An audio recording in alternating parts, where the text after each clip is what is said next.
Hi, I'm Pam Fox. Thank you for watching my channel. So today's video is another shout out to my very good friend Sharon. Hi Sharon.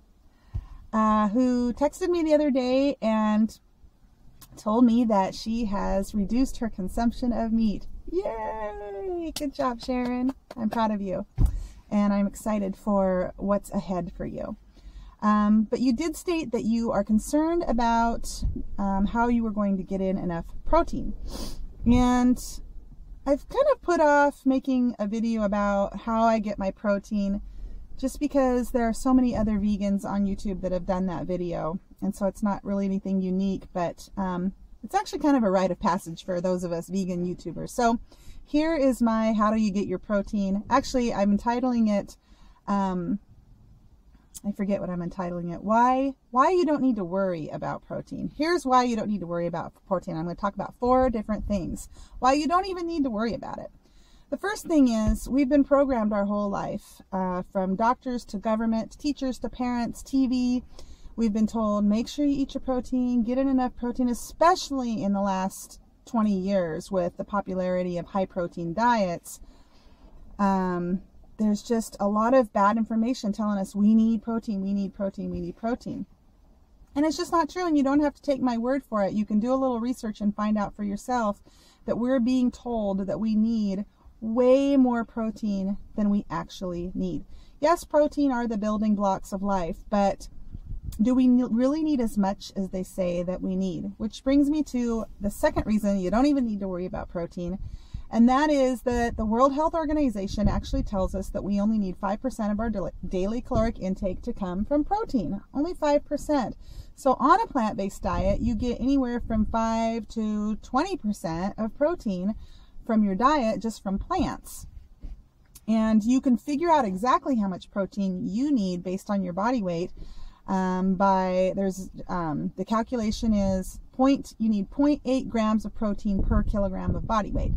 So you can figure that out for yourself, and then you can go on a website like chronometer.com and you can plug in all the food that you eat in a day. It'll tell you exactly how many grams of protein you ate and what your percentage of protein was. So again, we only need about 5%, and you easily get that on a plant-based diet if you are eating. So obviously, if you're calorie restricting or you're starving, you're not even getting in, calories or nutrients, then you're not getting in protein.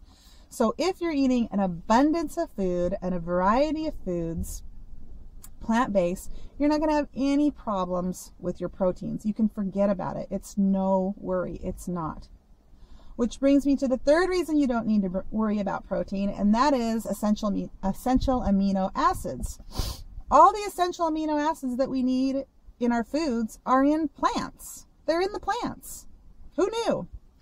So they're all in the plants, and you don't even have to worry about food combining, like combining rice and beans to make a complete protein. All the necessary essential amino acids are in the plants. So as long as you're eating, you're meeting your caloric needs, then you're going to meet your protein needs, and you're going to meet your essential amino acid needs.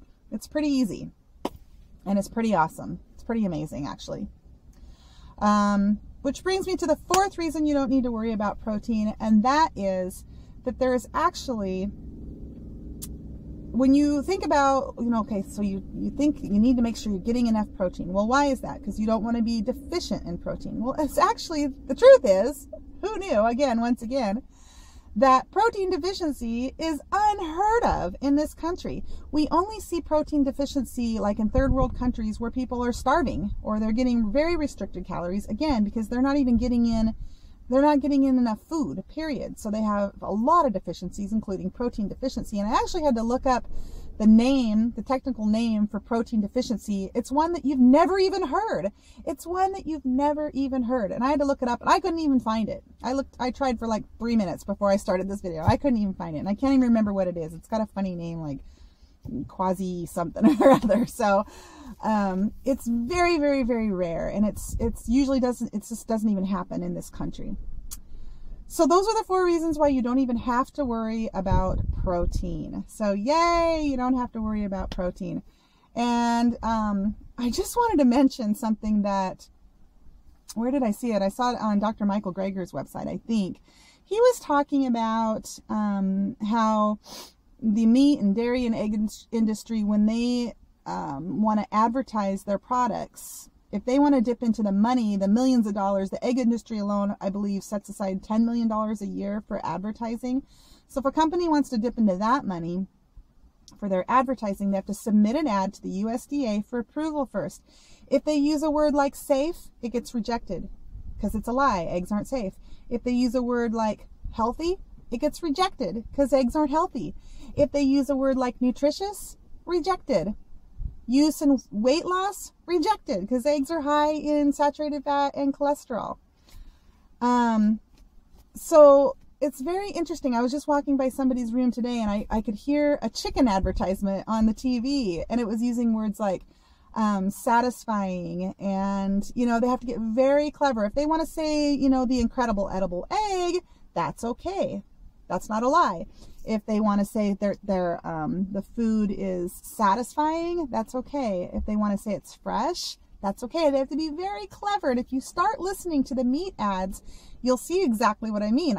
Ever since I saw the video about this, I've been hearing and seeing ads about eggs and meat and dairy. And it's true. They have to be very creative about the way they advertise if they want to use that money that's set aside for advertising.